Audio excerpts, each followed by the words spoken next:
Je souhaite la bienvenue à tous les participants et les participantes à ce nouveau webinaire organisé par le Forum de reportage sur la crise sanitaire mondiale.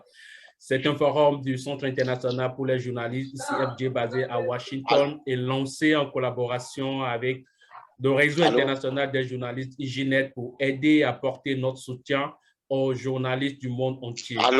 Le forum se décline en 5 langues, en anglais, en français, en espagnol, en portugais et en arabe, et rassemble plus de 10 000 journalistes, des experts de la santé et des membres des organisations œuvrant pour la protection et la défense des journalistes.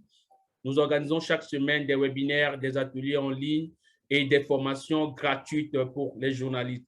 Ce jeudi marque notre 64e webinaire et aujourd'hui, nous discutons des réticences vaccinales à l'égard des vaccins développés pour protéger contre la pandémie du COVID-19. L'Organisation mondiale de la santé, OMS, a déclaré que les vaccins contre le COVID-19 sont un outil essentiel pour mettre un terme à la pandémie et aider les sociétés à reprendre leur vie normale. Elle recommande de se faire vacciner pour réduire la propagation interhumaine du virus et sauver beaucoup plus de vies. Mais malgré cette recommandation de l'OMS et malgré l'instauration de la vaccination obligatoire dans certains pays, une crise de confiance paralyse les campagnes de vaccination. En septembre dernier, l'OMS avertissait que près de 80% de l'Afrique risque de ne pas atteindre les objectifs de vaccination. Et selon la directrice régionale de l'OMS, Dr Matshidiso Moeti, seuls 2% des plus de 5 milliards de doses administrées dans le monde l'ont été en Afrique. Alors, pourquoi la vaccination ne décolle-t-elle pas? D'où vient cette source d'inquiétude, cette crise de confiance, ce scepticisme à l'égard des vaccins? Pourquoi un tel niveau de défiance et finalement, y a-t-il un danger à se faire vacciner? Le vaccin, pourquoi c'est important? Nous en débattrons ce jeudi avec nos invités. Adrienne Ngonou Moussong, elle est journaliste camerounaise, coordinatrice du magazine Science Watch Info.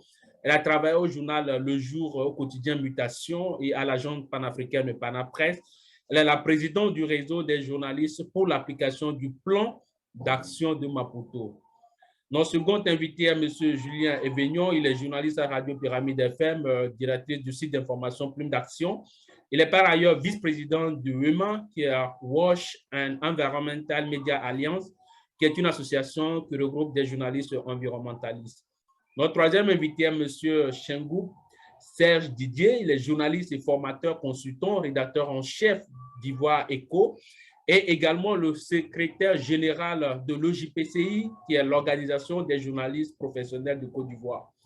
Notre quatrième invité enfin est M. Aïreno Dossavi. Il est journaliste, il est écrivain, il est poète, il est essayiste. Il travaille pour l'agence Ecofin et pour le média Togo First. Il est l'auteur de 5 ouvrages. Il est lauréat de nombreux prix littéraires et d'écriture dans son pays à l'international, notamment avec la Banque mondiale et la Banque africaine de développement. Merci, chers panélistes, d'avoir accepté notre invitation pour participer à ce webinaire et débattre de la question de l'hésitation vaccinale. Je rappelle aussi, encore une fois, avant de commencer, aux participants, aux participantes, que vous avez la possibilité de poser des questions à nos chers invités. Pour ceux qui nous suivent dans le forum privé sur Facebook, vous pouvez poser vos questions dans les commentaires sous la vidéo en direct. Mais pour ceux et celles d'entre vous qui nous suivent directement via Zoom, vous pouvez soumettre vos questions dans la boîte de chat qui est juste en bas de votre écran. Ma première question, elle s'adresse à M. Serge Didier. Plusieurs personnes ou certaines personnes expriment clairement qu'elles ne veulent pas d'un vaccin.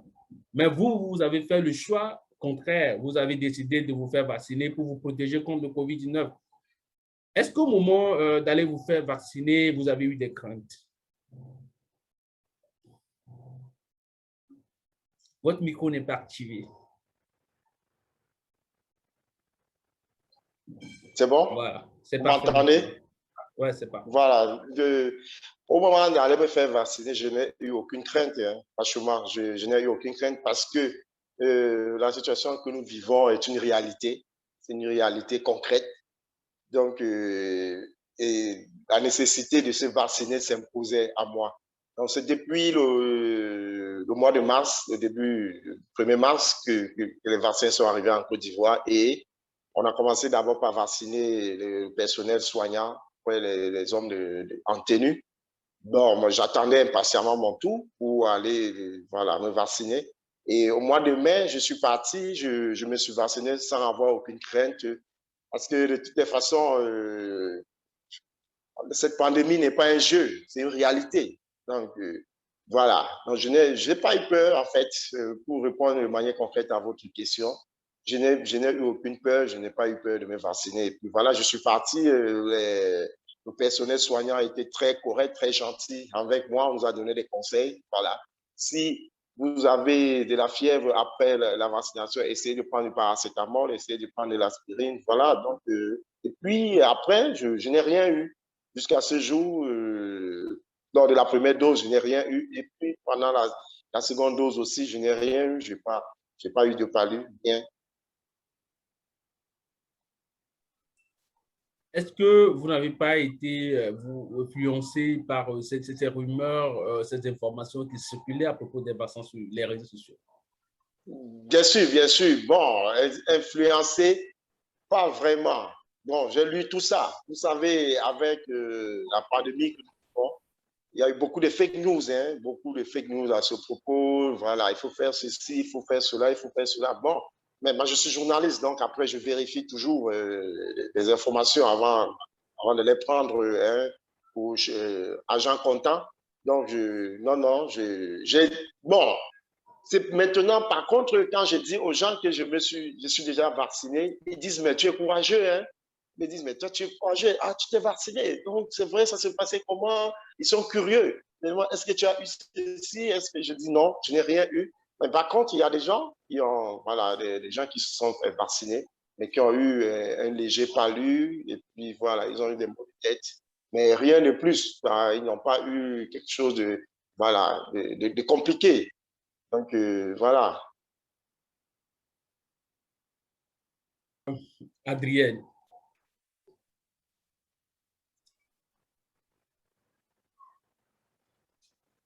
Elle est là, Madame Adrienne. En entendant qu'elle nous revient de Monsieur Julien Evignon, soyez la bienvenue. Ah, elle est là, enfin. Adrienne, dites-nous, vous vous êtes fait vacciner aussi. Pourquoi ce choix? Dites-nous pourquoi. Réactivez votre micro, s'il vous plaît, parce qu'on ne vous... Voilà, mais non, c'est pas quoi. J'ai reçu ma dose de vaccin unique Johnson & Johnson. C'était le 19 août.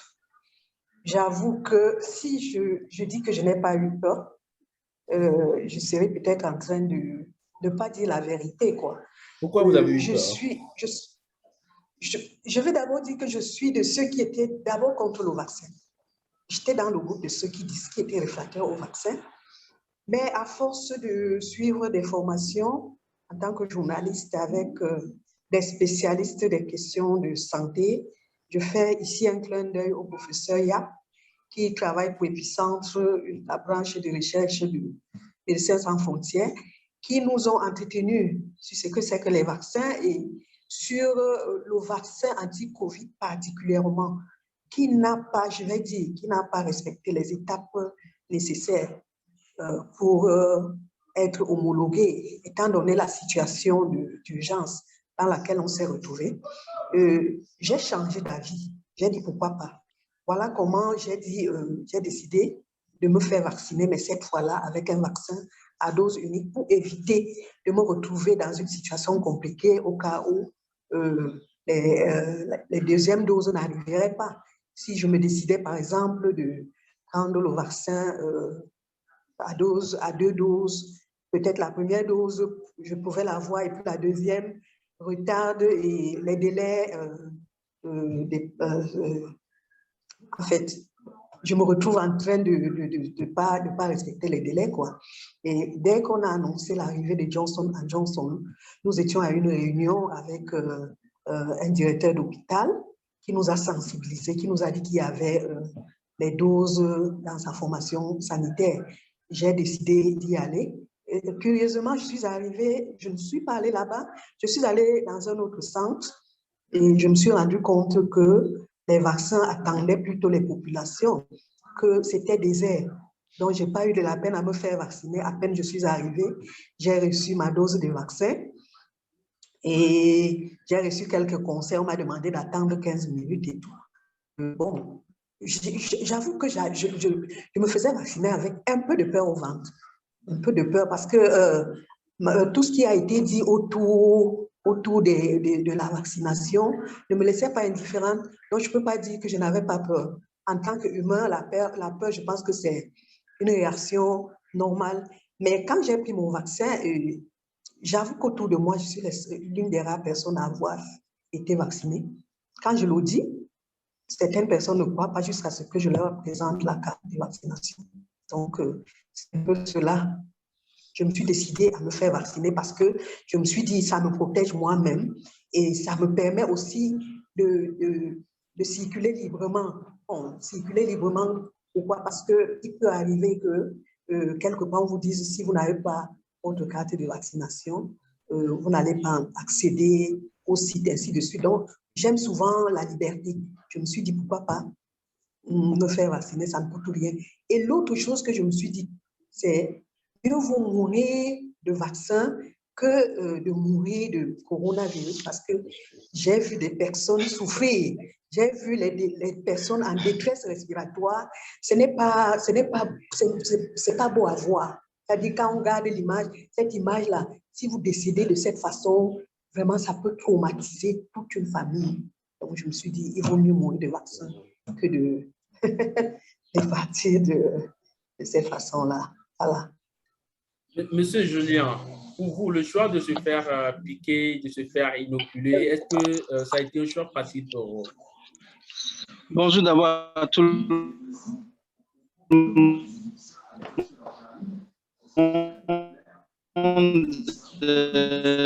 Je présente toutes mes excuses parce que là, je suis carrément à côté de... le choix de se faire vacciner, au départ, c'était presque impossible parce que je me disais, c'était pas évident de se faire vacciner contre le coronavirus et que bon, nous, parce que étant des jeunes, on devrait s'en sortir. Vous savez qu'au départ, d'ailleurs, on pensait que les Africains n'étaient pas vraiment touchés et que ça allait passer, l'hémorragie. Mais j'ai eu des cas très proches de moi et des gens en sont morts. Et c'est à partir de ce moment-là que j'ai pris la décision parce que il faut vivre d'abord avant de faire du journalisme. Et donc, j'ai pris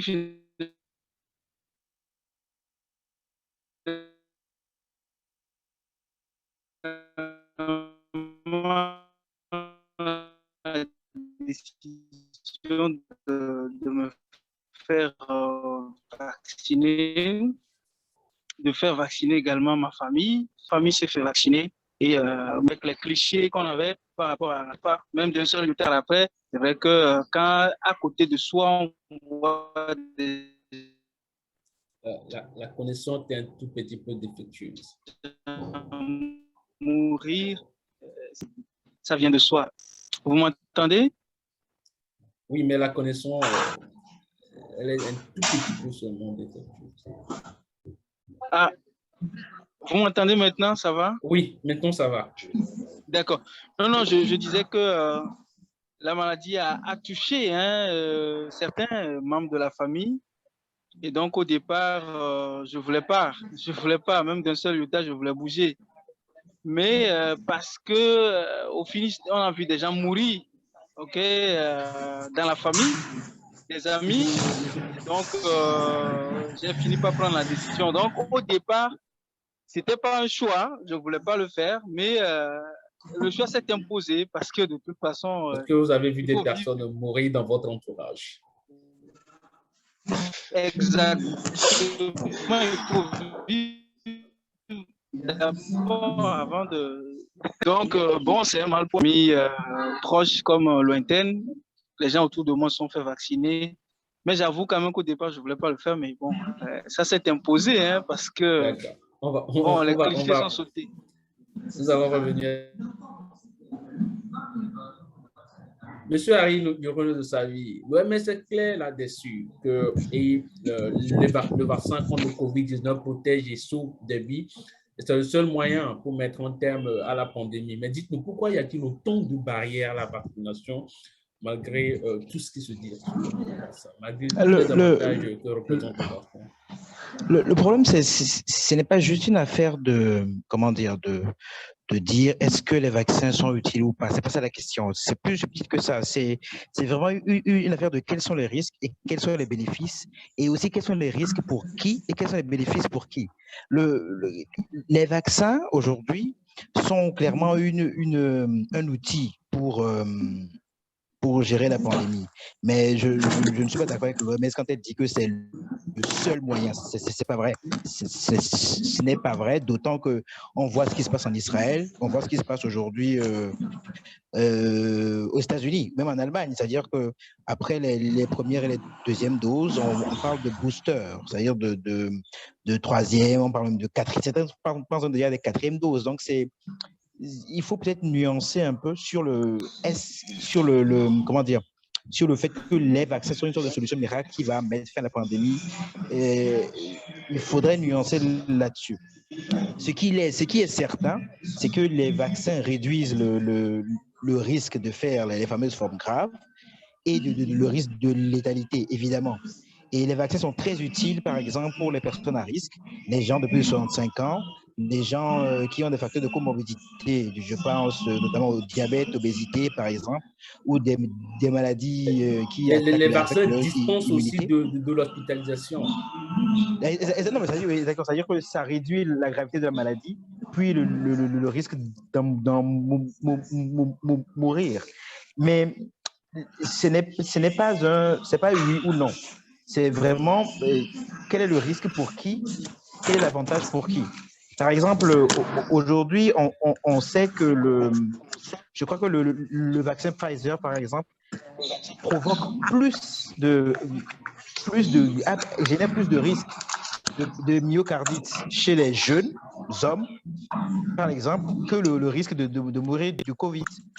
Et ça, c'est d'un officiel, hein, vu qu'il y a un régime de suivi très régulier comment dire, qu'on appelle les vaccins adverse effects, les effets secondaires indésirables. C'est très, très, très documenté par le CDC aux États-Unis, par exemple. Donc, on a ces stats assez rapidement. On sait que les jeunes hommes, par exemple, dans les 2 semaines qui succèdent leur deuxième dose, peuvent potentiellement faire de la myocardite. Et statistiquement, le risque de myocardite est plus important que l'avantage que ça présente chez les jeunes hommes, encore je peux dire des jeunes hommes, que la protection qu'offre le vaccin. Parce qu'il faut savoir quel est statistiquement et de façon précise, quel est le risque que des jeunes hommes en bonne forme fassent la fameuse forme grave.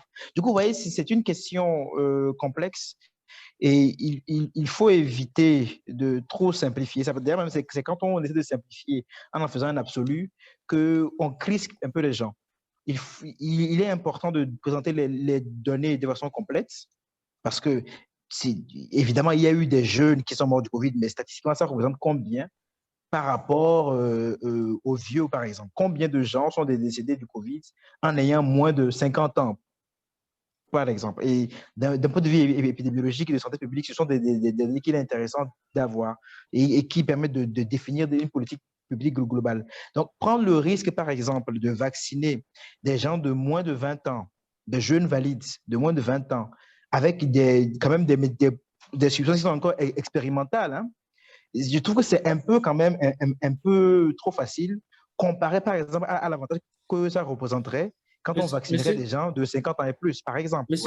Monsieur Aïe Renaud, vous dites que le vaccin n'est pas le seul remède. Quels sont les autres remèdes qui existent? Non, un vaccin par définition, ce n'est pas un remède, c'est un outil qui sert à gérer le truc. Il y a l'immunité naturelle. Il y a, par exemple, le fait de traiter très, très tôt, c'est-à-dire que dès qu'on identifie que tu as un COVID, ce qu'on appelle un traitement très précoce et très rapide de la maladie. Il y a par exemple de vérifier le niveau de vitamine D chez les sujets. On a remarqué qu'il y a une forte corrélation, pas nécessairement causalité, mais corrélation entre le taux de vitamine D sanguin et le risque de mourir ou non de la maladie. Donc, les gens qui sont déficients en vitamine D ont plus de chances de faire un Covid plus ou moins sévère et d'en mourir. Donc, et ça, ce sont des données que la littérature scientifique présentait depuis, je crois, depuis juin 2020. Vous voyez? Donc, il y a beaucoup d'outils. Et ces outils combinés au vaccin, surtout pour les gens les plus exposés, comme les médecins, les gens les plus à risque, comme les diabétiques, ceux qui ont des problèmes d'obésité, les gens de plus de 65 ans, permettront de rendre la maladie quasiment gérable, quoi, vous voyez. Donc, surtout dans un contexte africain où on a une population jeune aussi forte, je pense qu'on n'a pas les mêmes contraintes. On n'a pas les mêmes contraintes que des pays à très forte population âgée comme le Japon, l'Allemagne, par exemple. Aïe Renaud Doussavi, je vais revenir à vous. La question qui a été posée au début n'a pas été répondue, celle de savoir pourquoi il y a autant de barrières. Nous allons revenir. Bon, c'est vrai Et que en attendant, je reviens sur Didier. Que dites-vous, quel commentaire faites-vous des propos du confrère Aïe Renaud Doussavi? En fait, oui, je l'ai écouté, je l'ai écouté. Et le vaccin, c'est pas la maladie. Hein. Donc, le vaccin est juste là pour se prévenir. Hein. C'est une prévention contre la maladie. Voilà. Et effectivement, l'OMS dit que le vaccin, c'est le meilleur moyen pour se prévenir. Mais il y a dans nos pays africains, plus particulièrement chez moi au Cameroun, monseigneur Toumi qui a mis un médicament qui soigne la voilà.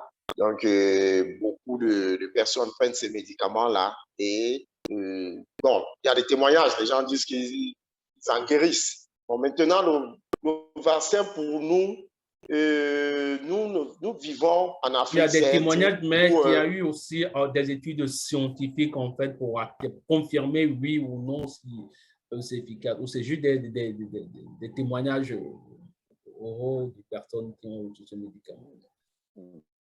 Bon, vous voyez, il y a toujours ce débat, hein, médecine traditionnelle, médecine européenne, voilà. Là, c'est la médecine traditionnelle. Maintenant, si les gens doivent faire des recherches, c'est certainement avec la médecine européenne. Donc, vous voyez un peu, il n'y a plus de... donc, on n'est plus d'objectivité, il y a un manque d'objectivité. Parce que si on donne un médicament traditionnel à un Européen d'aller tester, vous voyez que quand il va apporter le résultat, il ne sera pas objectif. De la même manière, si le gars qui fait la médecine traditionnelle, s'il prend un médicament européen, il ne va pas dire que le médicament est efficace. Donc, il y a ce problème-là. Chacun va devoir prêcher pour sa chapelle. Voilà. Donc, je voulais dire que l'OMS est dans son jeu, hein, puisque déjà, vous vous rappelez que le premier responsable mondial de l'OMS, qui est d'ailleurs un Africain, hein, avait récusé le médicament de Madagascar l'année dernière. Madagascar avait mis sur pied un médicament, le premier responsable de l'OMS. Ce n'était pas valable. Donc, on attendait toujours des vaccins qui viennent de l'Europe. Mais nous vivons en Afrique, je disais, et moi, par exemple, je veux vous dire que je n'ai pas été réticent à me faire vacciner parce que je voyage beaucoup. Il y a des pays en Europe que si vous ne présentez pas le carnet de vaccination, vous ne pouvez même pas n'entrer même pas dans l'ambassade pour prendre le visa. Voilà, ça c'est la première raison. Mais je dois dire que l'OMS est dans son jeu quand l'OMS dit ça. Bon, certaines mauvaises langues disent aussi que l'OMS fait du commerce parce que voilà, il y a beaucoup de fabricants qui ont eu un gros chiffre d'affaires à cause de la COVID. Mais bon, que faut-il dire? Nous sommes en Afrique, pour aller en Europe, pour voyager, aller en Amérique, on a besoin de présenter un carnet de vaccination. Et voilà, moi j'ai pris le vaccin AstraZeneca. Et puis en Côte d'Ivoire, il y a Johnson & Johnson aussi, il y a des nouvelles doses de vaccin Johnson & Johnson qui sont arrivées l'autre jour. Et le directeur de l'Institut national de l'hygiène publique abonde dans le même sens que l'OMS, parce qu'il a dit il y a 2 jours, il faut se vacciner parce que le vaccin demeure le meilleur moyen de lutte contre cette maladie. J'invite donc la population à faire la vaccination car elle nous protège, elle protège notre famille et elle protège notre entourage. Bon, avant le vaccin, plusieurs personnes guérissaient déjà de Covid en Afrique. Donc, mais nous devons être prudents parce que c'est ça aussi chez nous en Afrique. Hein, les gens s'amusent beaucoup. Beaucoup pensent même que la maladie est finie. Or, la maladie est toujours là, c'est une réalité. Donc, il faut faire avec beaucoup de prudence, continuer les gestes barrières. Voilà. Donc, voilà un peu ce que je peux dire à ce sujet. L'OMS est dans son jeu, elle dit cela. Peut-être, est-ce que l'OMS joue le jeu des grandes... Quand vous dites en fait que l'OMS, Monsieur Serge, quand vous dites que l'OMS est dans son jeu, est-ce que vous refutez que le vaccin n'est pas le seul moyen de lutte contre cette pandémie?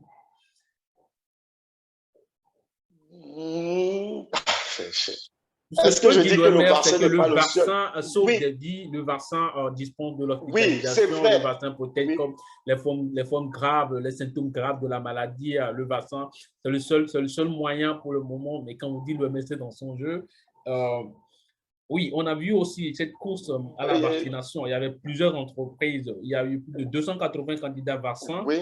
Mais quand vous dites que l'OMS est dans son jeu, en fait. Oui, mais quand je dis ça, j'abonde dans le sens des gens qui disent que l'OMS joue pour certaines grandes officines. Pourquoi l'OMS n'a pas fait la promotion du produit de Madagascar? Madagascar a mis sur le marché l'année dernière. Voilà. Pourquoi l'OMS ne fait pas la promotion du produit de Monseigneur Toumi au Cameroun? Donc, moi, peut-être que je ne peux pas me cacher pour dire que l'OMS joue un jeu en fabriquant les médicaments. Voilà. Donc, on a vu des gens qui disent, aujourd'hui, ils sortaient un vaccin, ils disaient que leur vaccin est efficace à 90%. Demain, c'est un autre qui sort son vaccin, il dit que c'est efficace à 93%. Le lendemain, un autre sort, il dit que c'est efficace à 95%. Bon, le malheur que nous avons aussi en Afrique, c'est que nous faisons des choses toujours de manière un peu, on ne fait pas des choses de manière professionnelle. Voilà, donc, sinon, en Afrique, nous, on soigne la maladie. Mais bon, se vacciner aussi, c'est une bonne chose. Voilà, donc, je conseille aux gens. Je reviens encore à vous, Monsieur Sage. Ce débat n'est pas encore terminé, c'est intéressant. Madame Adrienne, quels sont les arguments avancés par ceux qui refusent de se faire vacciner au Cameroun? Ou bien, quels sont ces arguments que vous avez entendus au départ qui ont fait que vous aussi, vous avez eu peur?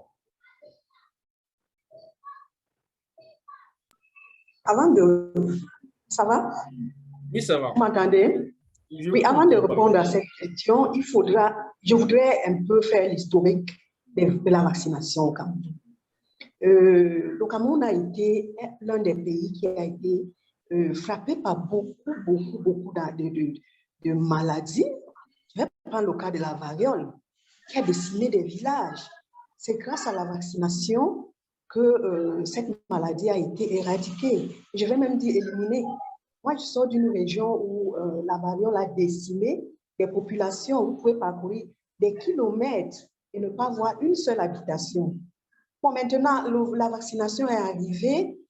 Les gens se sont vaccinés et on a maîtrisé la variole.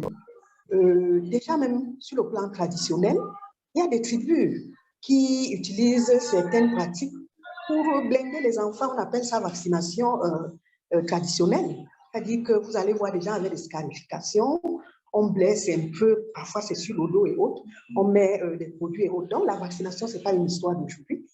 Et maintenant, quand on revient au multipartisme, il y a une certaine leader d'opinion qui commence à propager des informations négatives sur la vaccination. Et vous savez que le retour au multipartisme a été très violent.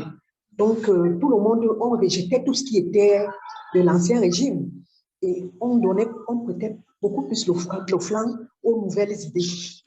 Voilà donc comment la vaccination prend un coup. Je vais vous dire une chose. Lorsqu'on arrive avec les vaccins anti-Covid, le gouvernement était en train de se battre pour faire introduire la vaccination contre contre le papillomavirus,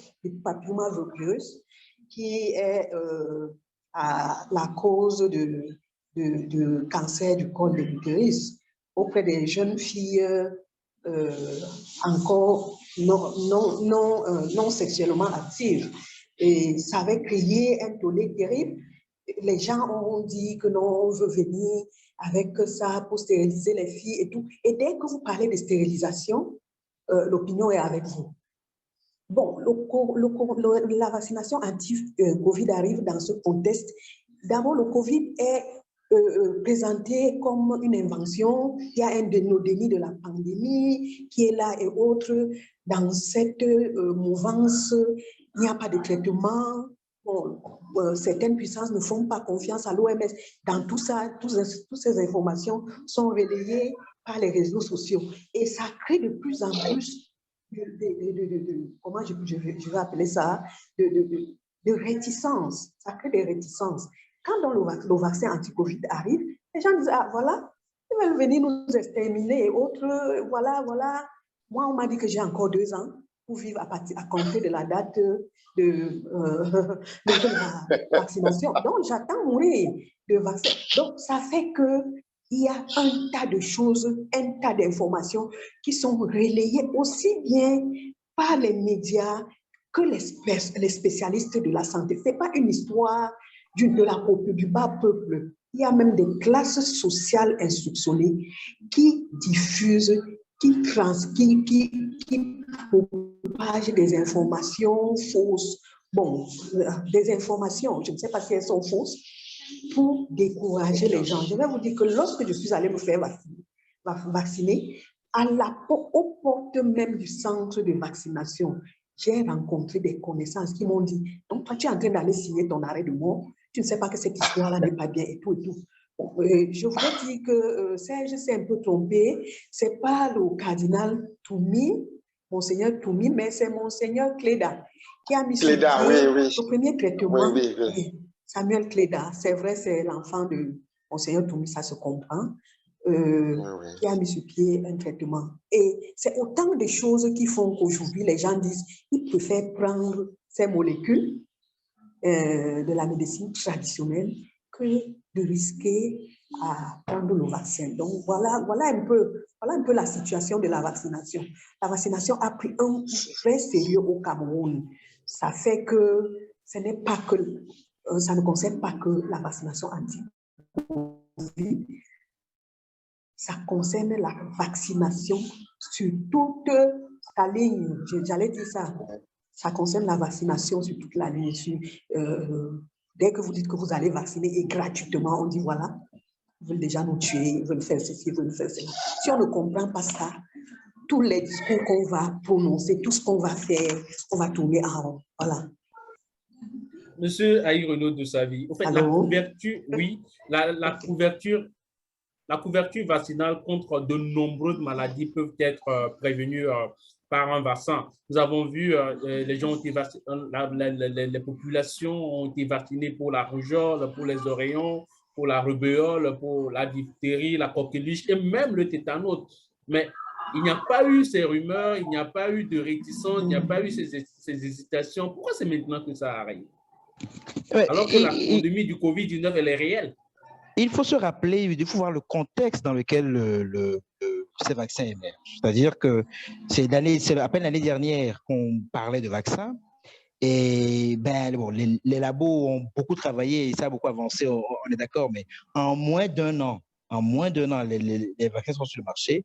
Ils brûlent les étapes pour la validation, ils finissent je crois que les essais de phase 2 en 3 mois, je crois. Les essais cliniques ont été effectués. Oui, bien sûr, mais normalement, tu sais qu'il y a la phase 1, la phase 2 et la phase 3. Et la phase 3, normalement, peut durer des années. Parce que l'idée, c'est quoi? C'est de vérifier. Pour faire un vaccin, il faut 10 ans. Exactement. Il faut vérifier est-ce que ça marche. Et ensuite, 2, est-ce qu'il n'y a pas des effets secondaires plus ou moins lourds qui rendent ça non utile? Le truc, c'est que dans un contexte où c'est allé très vite, déjà, tu vois, ça crispait un peu les gens. On dit, mais comment vous avez fait pour aller aussi vite? L'autre aspect, il faut dire, c'est aussi le côté ARN messager. C'est une toute nouvelle technologie et les vaccins Moderna et Pfizer, BioNTech sont des prototypes. En fait, il faut comprendre que ceux qui sont réticents par rapport à la vaccination sont dans deux groupes. Dans deux groupes assez, comme en parlait Madame Adrienne tout à l'heure, vous avez deux catégories fortes qui sont, on va dire, vaccino-sceptiques. Vous avez les couches très populaires, oui, très populaires, on va dire, qui sont non informés. Et à l'extrême opposé, vous avez des gens très versés, très éduqués, on va dire. C'est ça qui est paradoxal avec le scepticisme vaccinal, c'est que les couches où on retrouve le plus de scepticisme, c'est soit les gens, entre guillemets, très peu éduqués, ou des gens très éduqués, parce que en fonction de là où on se trouve, on comprend que la situation est exceptionnelle. Et l'OMS d'ailleurs, aucun vaccin n'est techniquement réellement validé. Ils ont tous eu une autorisation d'urgence. Et l'autorisation d'urgence vient dans un contexte où il n'y a pas d'autres traitements efficaces. Donc, en l'absence de traitements efficaces aussi utiles, on valide le vaccin en attendant de trouver mieux. C'est ça l'idée en réalité. Les essais se poursuivent toujours. Je rappelle que, par exemple, quand les Russes ont sorti le vaccin Sputnik, ils ont bien dit que les essais de phase 3, ils le feraient directement au sein de la population. C'est-à-dire qu'on vaccine les gens et on voit comment ça évolue. En fait, on est toujours en phase 3 quelque part. Donc, il y a tout ça. Il y a la façon dont la COVID était gérée chez nous dès le début. Et il faut comprendre quelque chose de fondamental, c'est que le peuple, c'est-à-dire le peuple réel, pas le peuple à la télé, mais le peuple réel. Renaud, je ne vous Oui? interromps pas, mais j'ai envie de faire ce commentaire. Les coronavirus sont connus depuis fort longtemps. Les coronavirus ne sont pas en fait nouveaux. Et des vaccins étaient en cours de développement. Oui. Donc, ce n'est pas une maladie qui est en fait nouvelle, mais elle était déjà connue. Oui et non. Oui et non. Parce qu'il faut dire que le SARS-CoV-2, la souche-là, quand même des capacités assez exceptionnelles. Hein. Ce virus est vraiment. Ce que je veux dire, ces vaccins qui étaient en cours de développement peuvent être adaptés à... Non, bien sûr. Je ne remets pas ça en cause, mais je dis que, quand même, pour l'opinion publique, quand tu me sors un vaccin en moins d'1 an et tout prêt à l'emploi, et où, en fait, les chiffres qui justifient leur utilisation, ce sont des communiqués de presse qui ont été produits par les labos eux-mêmes. Ouais, donc, je ne dis pas que c'est vrai ou faux, mais je dis que le contexte, et surtout en arrière-plan, la façon dont ça a été géré en amont, c'est-à-dire il faut dire que les gens n'ont pas vécu le Covid ici réellement. Hein. C'est-à-dire qu'à part à la télé, en Afrique subtropicale, on n'a pas eu cette pression du virus comme on l'aurait eu en Lombardie ou en Allemagne, en Italie ou en France, où il y avait vraiment eu de la forte létalité, ou aux États-Unis. Ici, le niveau de létalité était relativement faible pendant longtemps, il faut l'avouer. Et donc, les gens ne voyaient pas forcément, en gros, pourquoi on se prenait autant la tête. Je suis sûr que tu as entendu plein de gens dire que le Covid, c'est juste un palu un peu particulier. Ouais. Et il faut manger. Du coup, dans un contexte où les gens pensent déjà que, bon, c'est pas plus grave que ça, et qui se disent, mais pourquoi nos États nous font un peu chier avec ça, et que le vaccin arrive tout frais au bout en à peine 6 mois, il faut dire qu'il y a beaucoup de... C'est ça, en fait. C'est parce que la létalité réelle, telle qu'elle est perçue par le peuple, n'est pas aussi forte que l'ampleur qu'on la donne dans les médias. Donc, les gens se disent, pourquoi me vacciner? J'ai quand même bien passé 1 an sans en souffrir. Je ne connais pas forcément autant de gens qui en sont décédés. Bon, tu vois, donc je ne me vaccine pas. D'ailleurs, au Togo, je peux te le dire, si on n'avait pas imposé, comment dire, on n'avait pas soumis l'accès au bâtiment administratif par un passeport vaccinal, enfin par un passe vaccinal, on n'aurait pas eu l'engouement qu'on a eu. Bon, le gouvernement a fait le choix d'imposer plus ou moins subtilement la vaccination. C'est son choix en fonction des données qu'elle avait. Mais la réalité du terrain, elle est là. Voyez. Et donc, tout ça, paradoxalement, alimente encore le scepticisme vaccinal. La façon dont on se dit, mais pourquoi vous poussez autant un produit qui, il faut le rappeler, est arrivé très tôt? C'est vrai que la technologie a beaucoup évolué, c'est vrai, mais vous savez qu'il y a un mismatch entre le niveau d'avancée dans les laboratoires et l'opinion publique, surtout pour des produits aussi sensibles que des vaccins. Et il faut rappeler qu'en Afrique, quand même, comme le disait Madame Adrienne, on a déjà des précédents, on va dire, où on disait on veut stériliser des gens dans telle région, on entend au Nigeria, des choses comme ça. Donc, ouais, tout ça avec une maladie qui n'est pas en réalité aussi grave que ça. Je pense que la létalité aujourd'hui en Afrique est autour de 3%. Et encore, quand on regarde, c'est très concentré sur les couches de plus de 60 ans. Tout ça fait que les gens doutent un peu, vous voyez, on doute un peu. Et paradoxalement, plus l'État pousse à la vaccination, plus il y a une sorte de réticence. Je pense que si on veut casser ça, pour le meilleur ou pour le pire, ce qu'il faut faire, c'est aller plus vers la sensibilisation, vers ouvrir les informations aussi détaillées et précises que possible, plutôt que d'y aller uniquement avec la force, quoi, la force. Surtout qu'en y allant avec la force, l'État engage quand même une certaine responsabilité. Parce que s'il y a des effets secondaires plus ou moins lourds dans 1 ou 2 ans, ça peut arriver. Personne ne sait en réalité, personne ne sait. On ne sait pas du tout. Ouais? Parce que les essais de phase ne sont pas terminés. Et s'il y a des surprises demain, dans 6 mois, on fait quoi? Et qu'on ne nous dise pas que ça n'est jamais arrivé. On a déjà vu, par exemple, de liens, je pense, entre c'était quelle maladie, la maladie, je pense que c'est la SLA. Je ne me trompe pas, entre la SLA et comment ça s'appelle? Et le vaccin contre l'hépatite. Donc, c'est déjà arrivé, Ayer, quoi. Je veux vous poser une question. Qu'est-ce qui peut faire, en fait, changer d'avis aux personnes hésitantes? Ben, aujourd'hui, il peut y avoir un argument, par exemple. Parce qu'il y a des morts, en fait, c'est une évidence. Oui, bien sûr, mais en fait, toutes les maladies tuent. C'est cet argument un peu Qu'est-ce qui peut faire changer d'avis aux personnes qui ben, peut-être leur encore montrer que, par exemple, indécis? ça fait 6 mois qu'on a commencé à vacciner. D'ailleurs, moi, ça, c'est un truc qui est intéressant. C'est-à-dire que ça fait 6 mois qu'on a commencé à injecter les premiers AstraZeneca et Sputnik. Donc, bon, au bout de 6 mois, on commence à avoir un peu des données de première main de la vaccination. Par exemple, ça, c'est un exemple intéressant. Mais ceux qui disent, quelque part, vous allez développer des trucs, bon, on commence à avoir les données. Aujourd'hui, on peut dire que la liste, quand même, des effets secondaires est plus ou moins connue sur les 6 premiers mois. Ça, on sait. Et on continue à suivre. Après, je pense que plus la pression va baisser, plus les gens, à un moment donné, vont spontanément aller se vacciner s'ils en ressentent le besoin. C'est-à-dire que si, de manière... si, par exemple, il y avait un variant demain qui est 2-3 fois plus létal que le Delta, oui, là, je peux te dire que les gens iront se faire vacciner tout de suite. Mais là, bon, on peut juste leur montrer que, ben, il n'y a pas d'effet secondaire lourd, il n'y a pas de mauvaise surprise, entre guillemets. Parce que, concrètement, on a aujourd'hui les résultats de ceux qui sont vaccinés en début d'année, tu vois. Là, on est en octobre, donc ça fait à peu près 3 mois. Donc, bon, voilà, on commence quand même à avoir assez d'informations sur l'effet de vaccin. Et ça, moi-même, qui suis plutôt des vaccinaux sceptiques, je vois quand même que ça.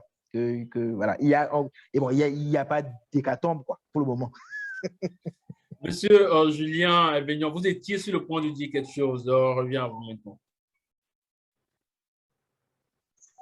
Oh, oui. Est-ce que vous m'entendez là? C'est bon? Oui, je vous entends. Je crois que c'est le cas pour les autres confrères. Oui, j'avais tellement envie de dire beaucoup de choses que là, Tu as tout oublié, quoi. Mais bon, oui, vous m'avez gardé longtemps sans rien dire. Maintenant, je suis à vous. Je voulais rebondir, par exemple, sur certaines réticences qu'il y a eu au Togo. Super. Alors, je prends juste un à deux chiffres. Au début de la vaccination, quand ce n'était pas encore obligatoire, on était à moins de 4% de la population. Mais là, ça fait 2 mois une certaine imposition, puisque là, disons les choses clairement, la vaccination a été obligatoire, rendue obligatoire, surtout pour se rendre dans les édifices publics et tout. Aujourd'hui, on est à 10% selon les chiffres récents. Ça veut dire que la police, quelque part, a marché. Maintenant, il faut voir dans le futur ce que ça va donner, puisque c'est écouter les uns les autres. Discuter également avec les spécialistes. C'est vrai que déjà, quand on parle de réticence, pourquoi les gens étaient réticents, oui, ce qui est vrai peut-être pour le Cameroun, l'est également pour le Togo. À partir du moment où le sida, ça fait des décennies que le sida est là, il n'y a pas de vaccin. Et le palu, qui tue d'ailleurs plus que le coronavirus, oui, il n'y a pas de vaccin. Là, peut-être on L'OMS se a dit, oui, autorisé récemment un vaccin pour le oui. paludisme. Oui, après combien d'années C'est trop tard finalement? selon vous. Mais c'est là la question. Et donc, c'est tout ça un peu qui explique les réticences qu'on a. Et vous allez voir que pendant cette période où on a connu l'avènement de cette maladie, de cette pandémie, les vaccinations, même en général, étaient au ralenti. J'ai discuté avec des infirmiers, des médecins qui m'ont dit carrément que les gens ne venaient plus se faire vacciner, ne venaient plus vacciner leurs enfants parce qu'ils pensaient que c'était le vaccin déjà à l'époque pour le coronavirus qu'on inoculait à leurs enfants. Donc, c'est dire que ici, tant qu'on n'aurait peut-être pas des solutions à l'africaine, il y aura toujours des résistances parce que là même, la vaccination a été rendue obligatoire pour pouvoir avoir accès aux édifices publics, aux bâtiments publics. Mais là encore, il y a des intellectuels, il y a même des journalistes qui ont refusé de se faire vacciner. Je connais des camarades, enfin des collègues du service qui ont refusé de le faire. Donc ça veut dire que les réticences là ne vont pas disparaître. Quoique aujourd'hui, cette imposition donne quand même des résultats probants parce qu'en termes de chiffres, le Togo arrive à écouler son stock, si vous voulez. Maintenant, tant qu'on n'aura pas réussi vraiment à faire une communication de masse, à convaincre les gens, ça va être difficile. Et je précise également que quand on parle du Togo, ces chiffres-là ne concernent véritablement que le Grand Lomé et puis la capitale Lomé, parce que quand vous prenez des contrées comme par exemple Sokolé ou encore un peu vers Dapan au nord du Togo, vous rencontrez des gens qui, parce que vous avez mis un masque, eh bien, c'est vous qui êtes dangereux, quoi. Eux, ils ne savent pas qu'il y a une maladie, pour eux. Celui qui a le masque, c'est lui plutôt qui est dangereux. Et puis je vais peut-être chuter là. Quand vous prenez le Togo comparé au Ghana voisin, c'est pas la même perception. Moi, il m'est arrivé en tant que journaliste de traverser juste la frontière pour aller de l'autre côté. Mais vous voyez les gens sans masque. Vous voyez les gens sans masque parce que ont été un peu, je ne dois dire pas imposés, mais il y avait un suivi. Des gens payent des amendes parce que juste dans la rue, on ne se voit pas porter de masque. Donc oui, les réticences sont d'ordre divers. Maintenant, ceux qui se sont fait vacciner l'ont fait également, comme moi, parce que on se dit, il faut se faire vacciner pour vivre aussi. Monsieur, nous avons des questions qui nous viennent de ceux qui nous suivent.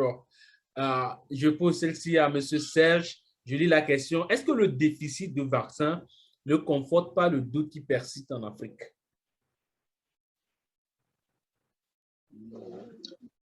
Oui.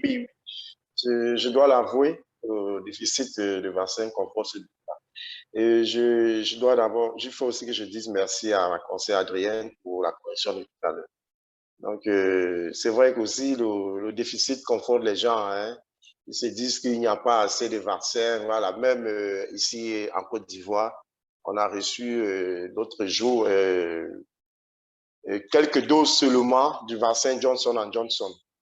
Donc, ça vient un peu en compte-goutte. Mais il faut dire que les pays aussi n'ont pas de moyens pour acheter ces vaccins. On entend souvent les dons des entreprises ou bien des grands pays. Voilà, des États-Unis qui donne beaucoup de vaccins à nos pays. Mais bon, le problème bon, le déficit est réel. Et il y a un problème aussi, hein, je ne sais pas si je peux aborder le sujet de réticence que notre collègue parlait tout à l'heure. Et c'est nous aussi, les journalistes, nous avons une part de responsabilité dans ça, hein, dans ces réticences-là vis-à-vis des populations. Est-ce que nous donnons toujours la bonne information? Le collègue parlait tout à l'heure, même il y a des journalistes même qui sont sceptiques, disent que le vaccin n'a pas d'efficacité et tout. Je pense que nous devons jouer notre rôle dans la société. Nous avons notre rôle, c'est d'informer et pas d'informer avec des mauvaises informations, c'est-à-dire des fake news. Voilà. Je discutais avec un prêtre catholique. Je lui disais, mais mon père, vous avez peur d'aller vous faire vacciner, alors que le pape François, le patron de l'Église catholique dans le monde, il a dit aux gens d'aller se faire vacciner. Quel est le problème à votre niveau? Il me répond carrément, les vaccins qu'on donne en Europe ne sont pas ceux qui arrivent en Afrique.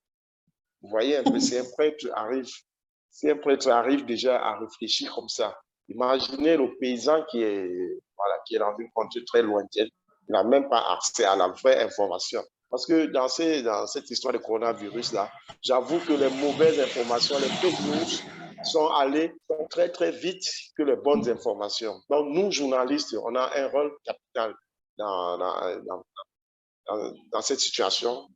Tâchons de faire notre travail de manière convenable, donner des informations et pour contredire aussi des fausses informations qui viennent un peu de partout. Renaud Dosali, avez-vous le sentiment qu'en Afrique francophone, surtout, des médias ont pleinement joué ce rôle? Ce n'est pas... Puisque la plupart des fake news circulent via les réseaux sociaux, WhatsApp, Facebook, on a eu tellement de théories du complot, des informations infondées, et le rôle des médias en fond de cri, c'est d'apporter la bonne information aux citoyens pour qu'ils soient mieux éclairés et faire des choix éclairés. Mais est-ce que, en fait, ou selon vous autrement, quel devrait être le rôle des médias en ce temps de pandémie? Le défi avec les médias, c'est que les médias ont un très sérieux concurrent, très sérieux compétiteur aujourd'hui, que sont les réseaux sociaux. C'est-à-dire que les informations, on va dire, les infox ont ceci de... Et moi-même, ce qui est important, c'est avoir un avis éclairé. Un avis éclairé qui se base sur des informations justes, claires et précises. Le problème, c'est que les fake news vont très, très vite. Ils vont très vite. Et à tel point que vous ne pouvez même pas avoir un débat, même si vous êtes, entre guillemets, sceptique, vous écoutez des gens qui ont des théories délirantes, quoi. C'est-à-dire vraiment délirantes. Et on n'est plus du tout raisonnable. On n'est plus rationnel. On est dans des choses, voilà, Bill Gates, je sais pas si vous avez entendu Bill Gates, il en prend à tous les niveaux dans cette affaire. Donc, en fait, les médias ont un sérieux défi parce que quand vous voulez, entre guillemets, expliquer une chose, démonter un mensonge, il vous peut-être une heure d'émission pour démonter peut-être 5 minutes de contre-vérité postée sur WhatsApp. Entre-temps, il y a eu 15, 20, 30 publications différentes qui sont passées sur les réseaux, quoi. Dans les groupes WhatsApp, ça passe très, très vite. Et donc, autant les médias sont devenus aujourd'hui une source où on trouve l'information juste et précise et sourcée, autant ils subissent la concurrence très rude des réseaux sociaux qui ne sont pas vraiment contrôlés, où n'importe qui... il reçoit, il lit, il partage. Il partage, ça va très vite. Et on est peut-être dépassé. Ouais. C'est pour ça qu'aujourd'hui, le fact-checking est devenu un gros aspect de l'aspect journalistique. Mais c'est un réel défi parce que, comme je dis, il faut 1, 2, peut-être 3 heures de recherche pour démonter un seul mensonge. Tu vois? Il faut remonter à la source de la source, faire des recherches croisées pour dire ça c'est une information erronée. Ça une partie est vraie, mais l'autre partie est fausse. Cette image est juste, mais le contexte n'est pas le bon. Et donc, c'est tellement fatigant. Ça demande tellement de ressources que les médias sont très vite dépassés. Donc, c'est vrai que les médias ont une sérieuse responsabilité pour apporter la lumière, mais il faut aussi admettre que la concurrence est très rude face aux réseaux sociaux et à la crédulité, il faut le dire, de beaucoup de gens qui relaient des informations sans savoir pourquoi. Et vous allez voir qu'il y a deux personnes qui ont le même avis sur le vaccin, mais pour des raisons radicalement différentes. L'un pense que, par exemple, les tests ont été un peu trop rapides et l'autre pense carrément que c'est la molécule du diable qui a été faite pour décimer l'Afrique. Tu vois? On est parfois sur des visions vraiment délirantes et les médias ont beaucoup de responsabilités, mais en même temps, la tâche est rude aujourd'hui. Parce que Facebook, WhatsApp et les autres plateformes nous font une concurrence très, très, très rude. Madame Adérine, cette question n'est pas de moi, mais dans des participants. Est-ce que le problème ne viendrait pas du fait que nos scientifiques africains n'ont pas développé de vaccin? Si nous avions un vaccin produit par nos scientifiques, n'aurions-nous pas moins de crainte à nous vacciner?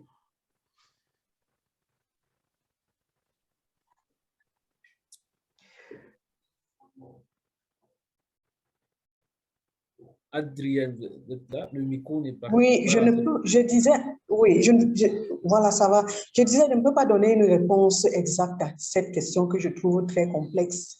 Je dis, il y a un rejet de tout ce qui est vaccin. Donc, moi, je pense que le problème peut se résoudre autrement.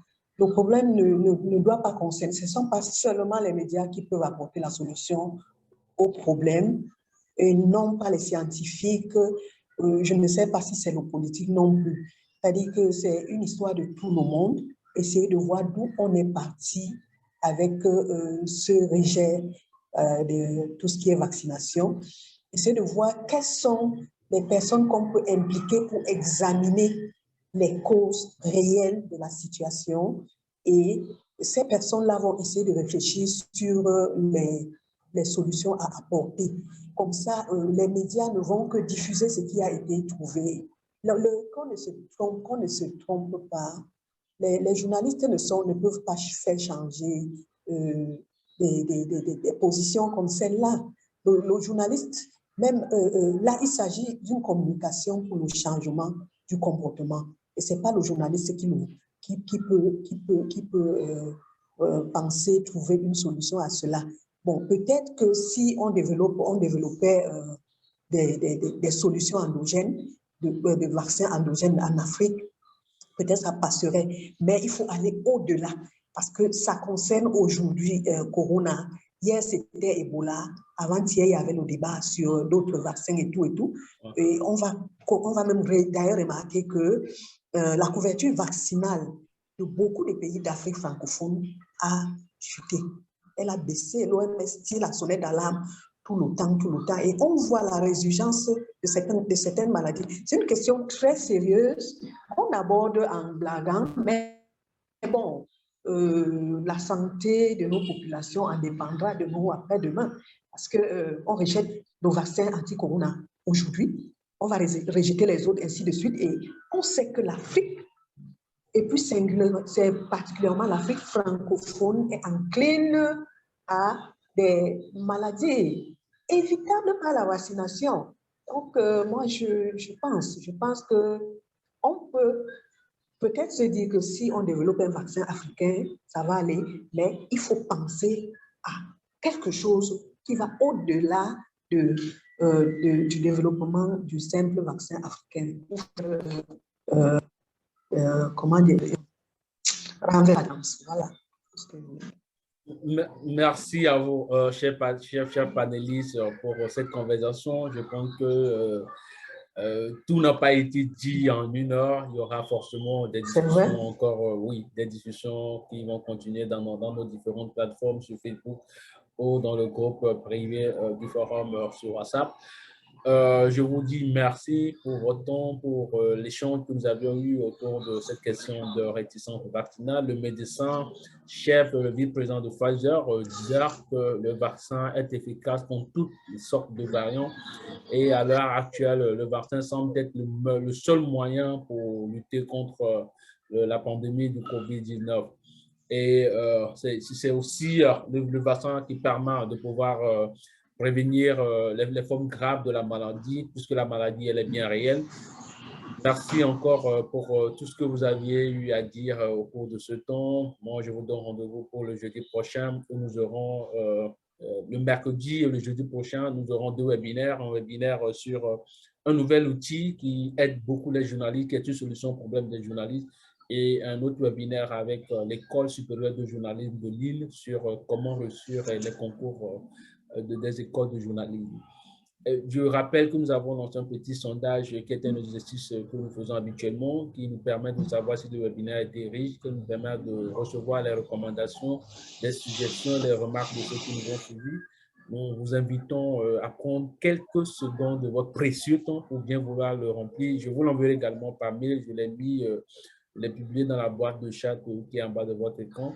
Et je vous prie aussi vous êtes invités à citer à l'hommage que l'ICFD rend aux journalistes. Nous rendons hommage aux journalistes qui ont fait des efforts, des travaux, qui ont publié des articles remarquables, ils ont fait des travaux considérables. Nous les récompensons chaque année. Cette année, ce sera le 9 novembre. Je vous enverrai également le lien pour vous inscrire, assister à cette cérémonie et cet événement très important et très inspirant pour les journalistes. Merci encore. Et si vous n'avez pas encore rejoint le forum, faites-le. C'est un forum qui rassemble des journalistes francophones du monde entier. Je vous dis merci une fois encore et à la prochaine. Au revoir. Merci. Bye bye. Merci.